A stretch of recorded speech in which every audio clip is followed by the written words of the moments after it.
So that's one. What policies did Beijing and Washington take that got us here today? The second would be, outside of thinking of the bilateral relationship, what role did domestic politics play in both countries that led us to here, to where we are today? And the third is geopolitical factors, so outside of what was happening in terms of the United States and China. So if you could speak generally about where we find ourselves today.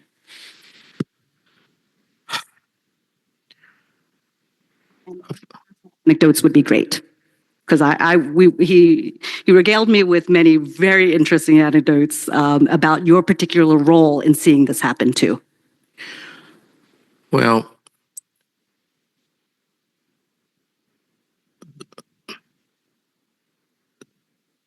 the difficult relationship was something that I hope we would be not smart enough, but good-hearted enough to avoid. Because after all, America has done a lot of good for the world, especially in the last 100 years. I think even enemies of America have to admit that America has brought a lot of good to the world. My hope was that America would be able to rise above the pettiness of self-interest. Perhaps I was naive. Perhaps I didn't learn from Dr. Henry Kissinger enough. Perhaps I forgot about realpolitik when I hoped that America would be better. Because you look at it, when the United States built relationship with China in 1971, that was in the height of Cultural Revolution. That was when China was at its worst. So why is America building relationship with China when China was at its worst? Personal worship of Chairman Mao and many other crazy things that was going on at that time. Yet, America built relationship with China. Now, obviously, we mentioned about the common enemy, Soviet Union at the time. So, to bring in morality in a full sense is always problematic in diplomacy. We should all have values. That I absolutely agree. But to think that up to a certain point, that value can drive everything, it is just not true. When it comes to existential threat, for example, of some country, of any country, everything goes out of the window. Existential need, survival will become the most important. So if U.S.-China can build relationship when China was in the height of terrible violation of human rights, what about today? Today is far better. China today is far better than what it was in 1971-72. And yet, the relationship is deteriorating. And to me, whether you like it or not, whether you put a label to it, call it the citizen's trap or whatever, that's human nature, that's all. And one thing about Dr. Henry Kissinger, when he read history, is he read it with the North Star of human nature. Human nature is the factor that does not change. Individually, you can improve, but for a society, for a country, it's very difficult. Just read history. Tell me which country, which period of time, a whole country humanly somehow got improved. There were, I can cite you a few, such as smaller countries like Britain during the 18th century, when John Wesley, Charles Wesley, George Whitefield, that affected, the religion affected it, but it didn't last. So today, I said China is not a threat to the world. If China was a threat to the world, then 1971 and 72 was a far worse threat to the world. So why are you now against China and you make friends with China back back then. It is simply human nature again that China is not a threat to the West. China may be a threat to the supremacy, the hegemony of some country. And if you are not able to call a spade, then you have a little problem. And thank God we're in a university situation in America where there's still the possibility, I hope, of speaking the truth.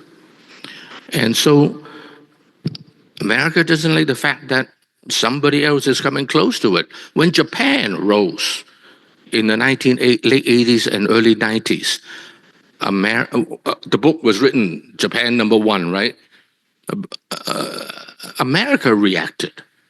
And the Plaza Accord just down the street, not far from here, in 1986, in a sense, changed the course of Japan's future up to today.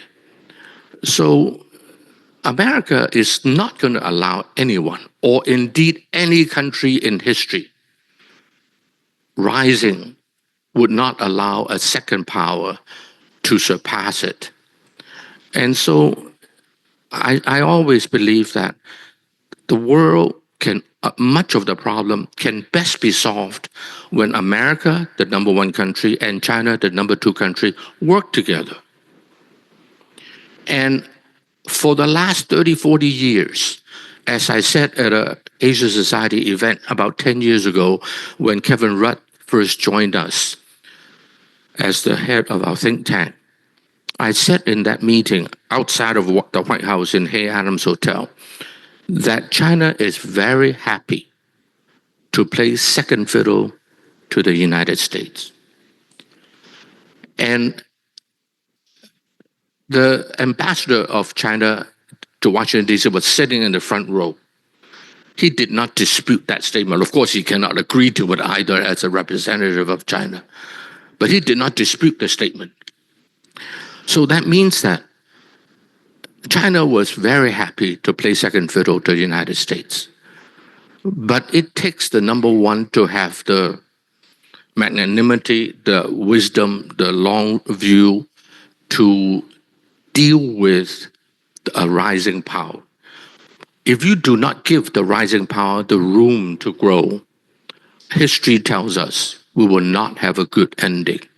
And how can you deny 1.4 billion people wanting a better life? So I think that it is a very sad thing. From China's perspective, there's no choice. They have to improve. They were so pitifully poor in those years that they have to give their people a better livelihood. And rising means economic rise, means technological improvement. And up to a certain point, some people doesn't like it anymore.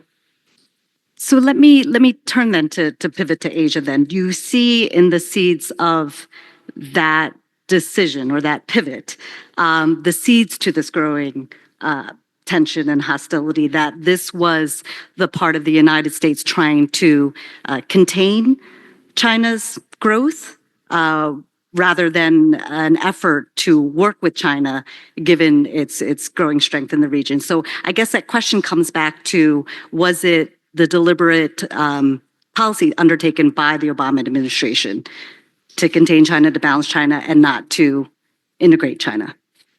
The reality is it predates the pivot to Asia. America, since 9/11, was distracted by the Middle East for roughly 10 years. And once that is over, in 2009, roughly, the pivot to Asia came. And my question always to my friends is, they say, America is back in Asia now. I said, when did America leave? The Seventh Fleet is still by far the strongest military power. The businesses are all there. So the universities are there. So they never left. But why do you now say that pivot back to Asia? It is a message to the world that perhaps has a lot more substance unspoken behind, that may not mean as kind as you and I may think. So, I can cite you chapter by and verse how even militarily the two were already having a lot of problems. Like 1993, the Yinhe, the ship, that Chinese ship in Indian Ocean, stopped for 33 days, stuck, probably with the GPS system turned off. You wonder how come China has to build a Beidou system, because for 33 days a ship cannot go on. And in fact, I was talking to somebody who was in the defense ministry at that time, who was part of the decision-making process. And he was absolutely correct that eventually they will agree upon to have the Saudi Arabian come on board to check out whatever material is supposed to have and found nothing. So from 1993, and then I can cite you 1996, two aircraft carrier went to the Taiwan Strait. They never went in, but just two aircraft carrier, and they outgunned the entire PLA. And you wonder how come China is building up its military. And today, China is number one or number two in terms of global trade. So how are we going to protect that? So it is said that China always, the military doctrine is always to just protect the coastal line. I am not so sure. Because as the number one, number two trading power in the world, somebody can stop you somewhere, such as the Malacca Strait, such as the Red Sea, right? In many, such as the Gulf of the Strait of Hormuz, in many places, it can cause you trouble. And so, if China and the United States could work together, then it will minimize the need for China to expand its military as much. So, it is action, reaction, and then re-reaction, and then re-reaction, and the world just spiraled down. And that's exactly what I've been watching. In 1999, you have the bombing of the Belgrade embassy. And I remember Senator Mark Kirk, I think it was, came to my office about 3 years ago and said, "Oh, we use an old map." I said, "Sir, come on. Everything is electronic these days. It's updated to the second. And you're telling me that somebody opened a map, a paper map, and use an old one? You got to be kidding me." Right? And then you have 2001, you have the EP-3 spy plane. And I called up Chas Freeman, who was a former senior official at the State Department, and said, "What happened there?" And he explained to me how the EP-3 all get to the border of China. And so one day I was asked by J.P. Morgan to interview, as a client, I interviewed the vice chair of the International Advisory Committee, which is Bob Gates. And I said, "Bob, what happened?" I said, you have all these spy planes along the coast of southern China, and then submarine under the water. What if the PLA are found in California coast? What will America do?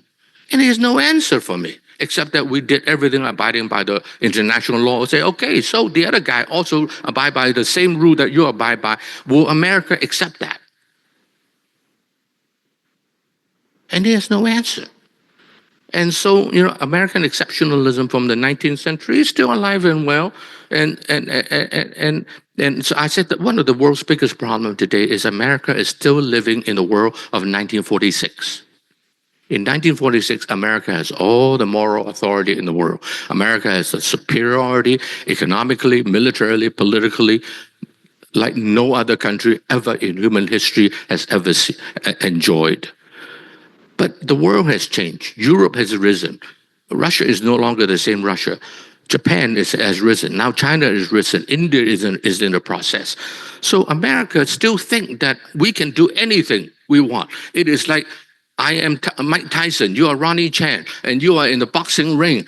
And of course you can do anything you want, right? But that was 1946. It's like LeBron James in the dunking contest with Yao Ming, not with Ronnie Chan. He dunked me, right? But it's Yao Ming. So the world has changed. America is still by far the number one, but the losing of self-confidence on the part of the United States is really a problem to the world. And I think it's unnecessary, but sadly, history tells us otherwise.